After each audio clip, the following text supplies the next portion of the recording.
Fatimah Zahra Hafiz NPM 19111050074 dari kelas 4D Pendidikan Matematika Unraden Lampung. Nah, di sini saya akan menjelaskan materi tentang pencemaran lingkungan pada mata kuliah Pendidikan Lingkungan.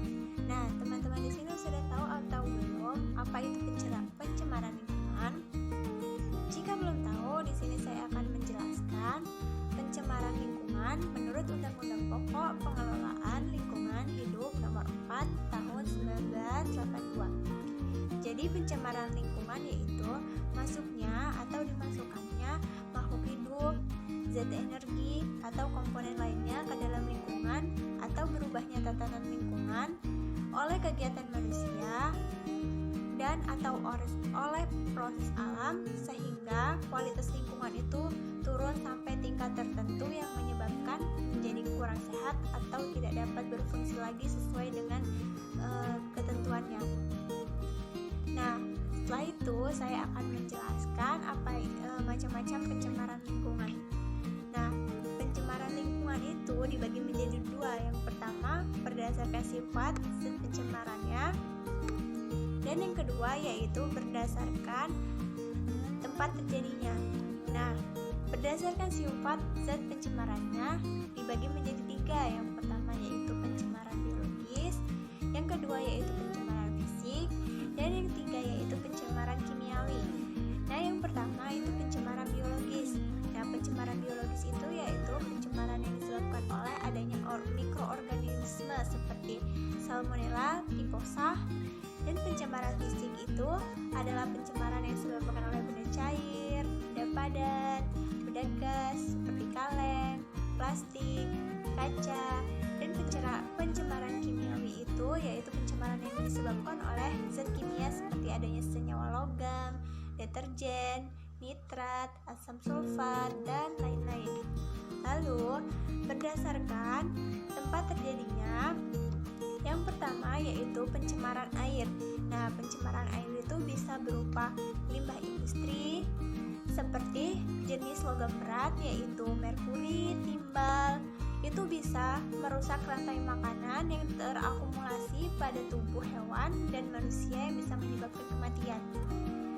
Dan yang kedua yaitu bisa berupa limbah pertanian seperti penggunaan pupuk yang berlebihan seperti penimbunan NO di air sehingga terjadi eutrofikasi yang bisa menyebabkan tumbuhan itu lebat menutupi permukaan air dan sinar matahari tidak dapat menembus masuk ke dalam air.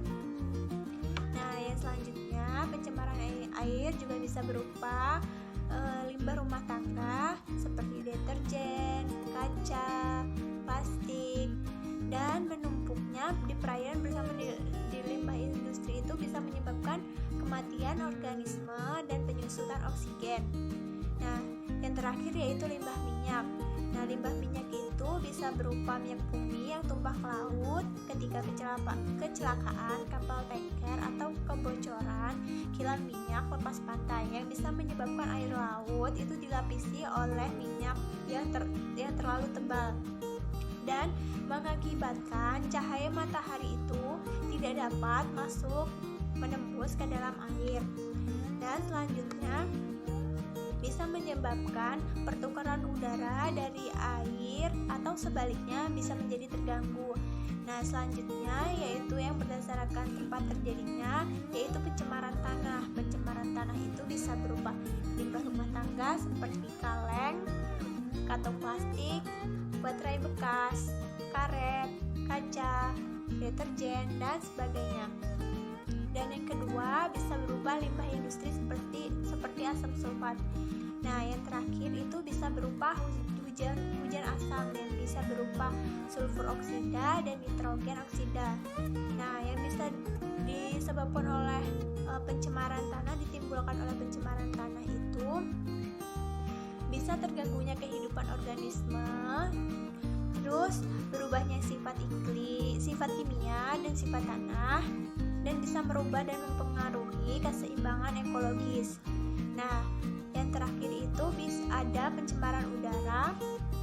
Pencemaran pencemaran udara yaitu pengotoran udara akibat masuknya bahan asing ke dalam udara secara berlebihan, misalkan seperti asap, debu, gas buangan bahan bakar fosil. Itu bisa menyebabkan udara itu terganggu. Nah, gas pencemar udara yang mengandung zat berbahaya itu bisa seperti gas karbon monoksida, gas karbon dioksida yang berlebihan di udara yang bisa menyebabkan efek rumah kaca yang mengakibatkan pemanasan global dan bisa menyebabkan mencairnya es abadi di daerah kutub. Nah, selanjutnya ada gas belerang dan gas nitrogen oksida. Nah, terakhir pencemaran suara. Nah, pencemaran suara itu yaitu suara kendaraan yang terlalu bising, berlebihan, bisa terus-menerus, bisa menyebabkan kekacauan di lingkungan. Seperti misalkan suara mesin pabrik, suara kereta api, bus, motor, pesawat terbang, dan lain-lain. Nah, akibat dari pencemaran lingkungan itu, yang pertama bisa mengakibatkan pemekaran hayati. Pemekaran hayati yaitu peningkatan kadar bahan pencemaran yang melewati tubuh manusia. Jadi bahan pencemar masuk di lingkungan melewati rantai makanan itu dan jaring-jaring makanan yang bahan beracun dibuang ke air, bisa meresap ke tubuh ganggang, dan tubuh ganggang itu dimakan oleh udang, dan udang ditangkap oleh manusia dan dimakan manusia dan masuk ke dalam tubuh manusia yang bisa mengakibatkan infeksi di dalam tubuh manusia. Yang kedua yaitu bisa menyebabkan keracunan dan penyakit. Yang ketiga bisa menyebabkan punahnya spesies, peledakan hama, terganggunya keseimbangan lingkungan, kesuburan tanah bisa berkurang dan terjadinya hujan asam. Dan yang terakhir itu bisa menyebabkan penipisan lapisan ozon. Lalu bisa berakibat juga efek rumah kaca.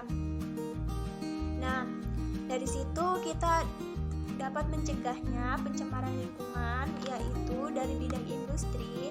Itu bisa membangun industri itu jauh dari pemukiman, dan di limbah rumah tangga kita bisa mencegah terjadinya pencemaran air itu. Airnya itu dialirkan ke bak penampungan. Dan limbah pertanian tidak menggunakan pupuk pertanian secara berlebihan. Lalu di pencemaran udara kita bisa mengurangi bahan bakar minyak, batu bara, dan menggunakan penyaring pada cerobong asap. Lalu kita juga bisa meningkatkan kesadaran terhadap masyarakat akan arti pentingnya lingkungan hidup, adanya tindakan tegas terhadap pelaku pencemaran lingkungan. Nah, di Indonesia penyumbang sampah terbesar atau pencemaran lingkungan itu berasal dari limbah rumah tangga. Nah, limbah rumah tangga itu seperti sampah organik dan sampah anorganik. Nah, sampah organik itu sampah yang bisa terurai seperti sisa hasil sayuran, buah-buahan. Nah, itu bisa terurai, tapi sampah anorganik itu tidak bisa terurai. Maka kita harus melalui langkah-langkah metode. Yang pertama yaitu pemilihan, pewadahan, lalu pengumpulan, pengangkutan ke tempat pembuangan sementara, dan yang terakhir yaitu kita menangani sampah dengan menggunakan konsep 3R. Yang pertama yaitu reduce atau mengurangi. Kita bisa mengurangi sampah yang memungkinkan menjadi lingkungan itu tercemar, seperti kita mengurangi penggunaan kantong plastik dengan kantong belanja yang ramah lingkungan. Dan yang kedua yaitu reuse atau memakai kembali. Nah, kita bisa memakai kembali kemasan yang sekiranya bisa dipakai jangka waktu lama. Dan yang terakhir yaitu recycle atau mendaur ulang. Nah, mendaur ulang di sini kita bisa mengolah barang-barang bekas dari limbah rumah tangga seperti kaleng, bungkus deterjen itu menjadi barang yang bermanfaat dan bisa dijual dan meningkatkan perekonomian di daerah tersebut. Nah, peran manusia yaitu sangatlah penting dalam menjaga lingkungan. Kita tidak boleh mengeksploitasi alam dan merusak ekosistem yang ada di udara, yang ada di tanah, maupun yang ada di air. Karena kita di lingkungan hidup saling berdampingan. Jika kita merusak lingkungan dan mencemarkan lingkungan, dampaknya akan berdampak juga pada kita sendiri.